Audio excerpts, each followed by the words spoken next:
If you are even thinking about selling your home, you are going to want to pay close attention. Why? Right now is the best time to list and sell your home. If you miss taking advantage of selling right now in 2022, you may be kicking yourself later on. Okay, there, I said it. In this video, we are going to be covering current market conditions, facts, and historical references. There are three main points: why you need to sell your home in San Diego right now, how to plan for a move in this type of market, and what you need to do to your home to get top dollar right now.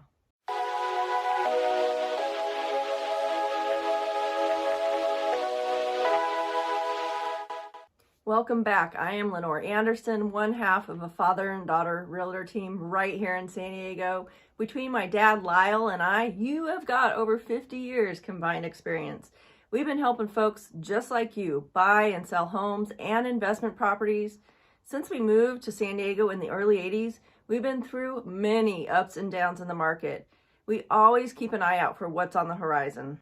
That way we can best prepare our clients. After all, we're helping them make one of the biggest financial decisions for their family. If you have questions or are ready to get started with the buying or selling process, reach out to us, call, email, or text. We are all about getting you on the right path and getting you the results you deserve in this market.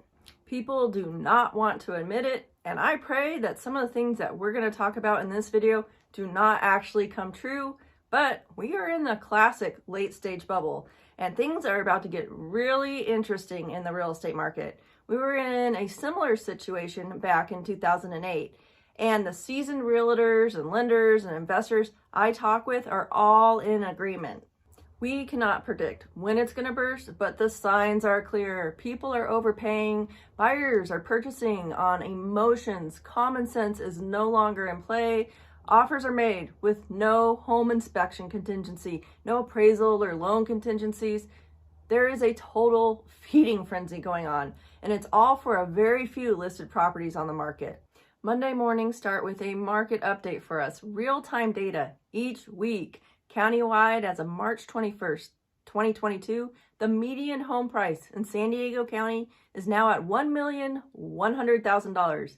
Hey, if that median price, I bet you're wondering, what is your place worth right now? Check this out. The dial for the Market Action Index is hovering around 99. Last month, it was at 94.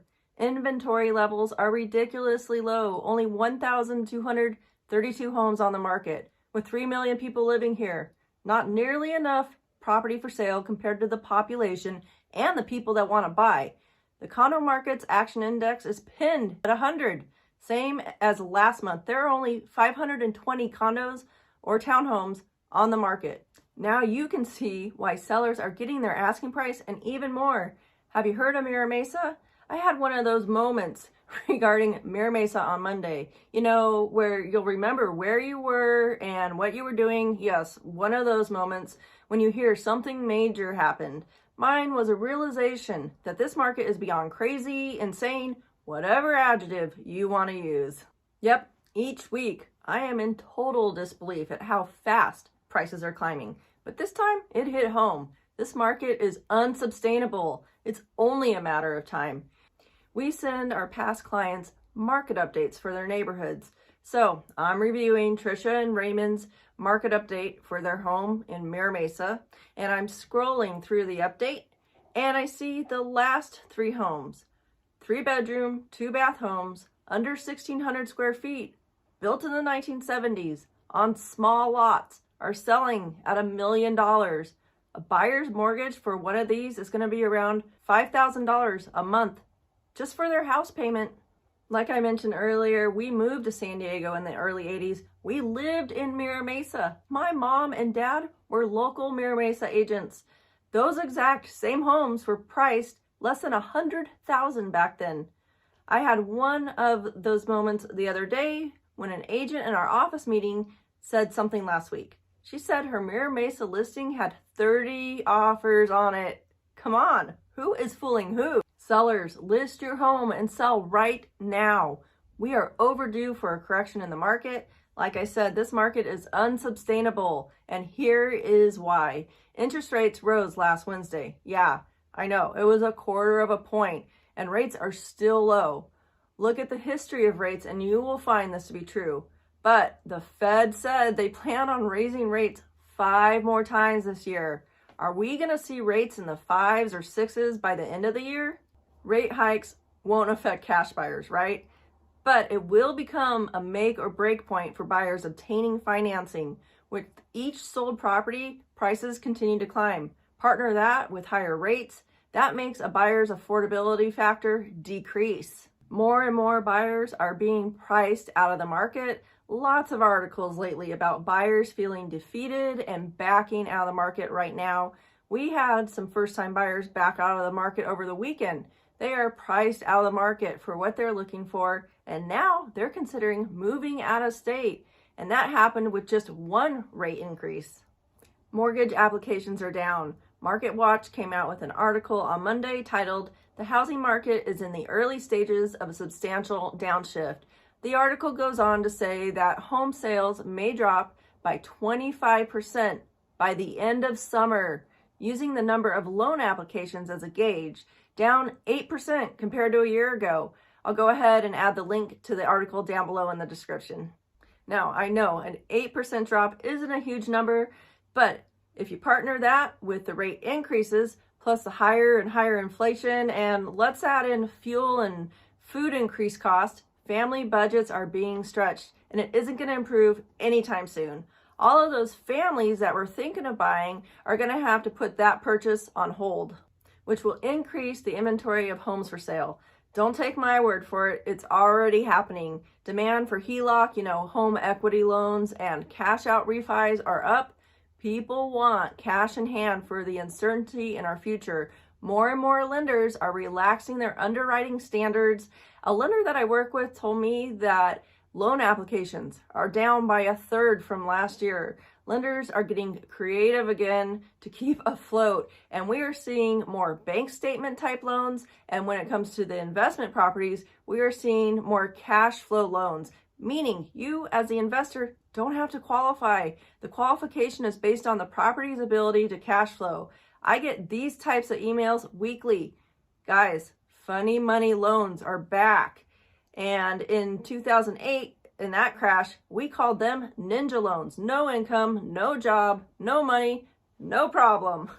There is plenty of uncertainty going around in the housing market right now. And here's something I mentioned in my last video. People are nervous about the global economy. I'll add a link to our latest video about the San Diego housing market in the description. That way you can check it out after you watch this one. It's not just you. A lot of people lack confidence in California and the US markets right now. Other countries are feeling it too. China and Russia are both teetering on major economic collapses. Zero Hedge came out with an article last week titled, "Meanwhile, in China, all hell is breaking loose." The link for that article is down below. It's a very straightforward approach. It covers 11 reasons why China is spiraling. Info that we're not going to see on the KUSI morning news or even the national news sources. So, what happens if we do see a correction? What if prices drop? Maybe 10 to 20%? Say your property is at that median value of 1.1 million, you lose 110,000 at 10%, or maybe as much as 220,000 at 20% of that equity position. But what if it's more? What if we go into a crash that puts us into a recession, or even worse, a depression? This is where I hope I am dead wrong. Think about it. How long would it take to regain values this go around? How long did it take to regain values after the 2008 crash? More importantly, can you afford to chance it or wait it out? There is one more reason that I need you to think hard about selling right now. Tax consequences for sellers. Are you selling your primary residence? If you're married, you can sell your primary residence and walk away with up to $500,000 tax-free. If you're single, it's $250,000 tax-free. Before you list your home, please insist that you get a net sheet. All good realtors will provide one of these for you. Then you take that net sheet and you review it with your accountant or your tax preparer. Here in California, many net proceeds exceed these amounts. Plan on paying taxes on any amount above the $500,000 and the $250,000 amounts I just mentioned. As prices continue to go up, so does that amount of tax liability. We realized double-digit appreciation for a few years here now. Most folks are unaware of how much tax liability they're going to owe on their sale. This information is vital. That way, you're making decisions on where you're heading after your sale in good confidence. The tax liability could take a good chunk of change out of your ability to buy your next home. So don't guess or leave this step out. See why I'm saying you need to have a solid game plan before you list your property. With that in mind, how do you plan for a move in a market like this? It's probably been a while since you last moved. And good news, the market is totally in your favor. Selling your property is the easy part of this process. I don't care if it's a fixer, if the backyard sits on the 5 freeway, if it's in the direct flight path of Lindbergh Field. With the right marketing plan, selling is the easy part. The more important part is planning out how you get where you want to be afterwards. There's some serious brainstorming that needs to happen before signing any listing paperwork. It affects the marketing strategy for your property, but more importantly, the plan gives you peace of mind throughout the process. No more sleepless nights or nail biting going on here. You want to be comfortable and confident with everything. Are you staying in San Diego? Are you moving out of the area? Maybe you're moving to a more affordable place. Are you buying another property? Are you going into a rental? Are you going to buy your next property while you're in escrow on the one you're selling? Which, by the way, can be a little bit of a challenge right now in San Diego. Coming up with a solid game plan, obviously, is your first step. Then, based on that plan, securing the best buyer for your needs is the next step. And this isn't all about the price. It's more about that buyer's ability to complete the purchase. Couple that with the best terms for your situation. See, smart realtors are getting contingencies removed swiftly and getting the biggest earnest money deposit into escrow for their clients. You want your buyer to have more skin in the game right now. That helps ensure that they don't get distracted by other properties while they're in escrow on yours. We have heard stories where buyers are seeing better neighboring homes come on the market to the one that they're buying. They're still within their contingency removal period, so they walked. It even means risking their 1% deposit. To them, it's worth it for a better home. Don't let this happen to you. What if you need to secure an up-leg property? Then you need to negotiate a rent-back agreement with your current buyer. All of these things have to be addressed during that counteroffer stage. There's a lot of moving parts and negotiations your realtor should be able to guide you through, so be sure that you have a seasoned agent to help you navigate this process. The same goes for investors. If you're selling your investment property, you're subject to the capital gains of roughly 33%. When you're doing a 1031, there are strict timelines you need to follow. You need to factor in the 45-day identification time frame to secure that up-leg property. From your close date, both the 45-day identification period and the 180-day close period start.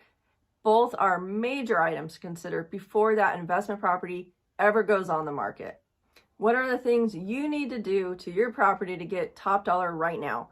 Listing appointments these days are different. In years gone by, we do a full sweep of the property, sprucing it up for sale, replacing the flooring and the fixtures, fixing all the broken items, etc. Not so much these days. Of course, it is going to be a case-by-case basis. Here's a good example. We are getting ready to list a 6,000 square foot custom home on 7 acres in El Cajon, built in the 80s. The kitchen and the bath have been updated through the years, but whoever buys this home is going to add their own personal modern style to the property. No sense in our sellers doing a full makeover right now. Hey, what if the buyer doesn't like that style? They're going to make their own changes after the close of escrow. Instead, we are focusing on intelligent fix-ups, things that are going to net that seller the best return, like fresh paint, deep cleaning, including the windows and carpets, addressing all of the health and safety items. There are things that get called out every home inspection. Make sure all of the major systems are working. That list includes making sure there are no leaks, no electrical issues, GFI outlets in all of the wet areas. Make sure the water heater is strapped. The smoke and CO2 detectors are installed. Plus, we recommend all of the finishing touches, removing half of the owner's stuff. Declutter to move, right? Leaving the rest up to the buyer to decide. There can be items that the buyer may request for repairs. If so, they can present it in writing. We have no way of knowing up front what's going to be important for a buyer. Once it's presented to the seller, it's at their discretion to say no. It's pre-printed right in the purchase agreement. And most of our sellers are saying just that. In this market, they are saying no to any request for repairs. Don't stress on the small stuff. Buyers are not going to notice those little things that you've been meaning to fix for the last few years. Remember, when a buyer walks into a property, they are working off of emotion. They're getting feelings. They're forming in their mind what it's going to be like in that home for them and their family. It comes down to a yes or a no decision for them, usually within a minute or two. The idea here is to make your property a yes in that buyer's mind. Let's talk about pricing strategy. Every once in a while, we'll get a seller who wants to price their property high, but I'll tell you, it does not always work in their favor. We've had a lot better luck pricing at the current market value, pricing based on current comps, and then we'll bump it up. If we've seen some appreciation since those last comps have closed, pricing at market value really does give you the most exposure, showings, and in turn, offers. Too high and that property could sit on the market. This creates a stigma in the buyer's mind of what's wrong with that place. Everything else is selling way quicker. That's not the spot you want to be in. We do not want to be taking price reductions while the market is increasing. So what'd you think? Did this help you get a better understanding of the current market as a seller right now? I know you probably have some more questions. As always, give us a call, a text, an email, whatever works best for you. Our job is to make this process smooth and successful for you, all the while getting you the highest price and terms. Hey, if you like the video, give it a thumbs up. If you want more info like this about our market, please be sure to subscribe to our channel. Our latest video about current market conditions in San Diego is right here. You'll want to check it out next. Hey, don't be shy. The only way that we can help you is if you reach out. When you call, Lyle and I will go over your questions, goals, and if it's the right fit, we'll set up a game plan to help you and your family. I'll see you on the next video.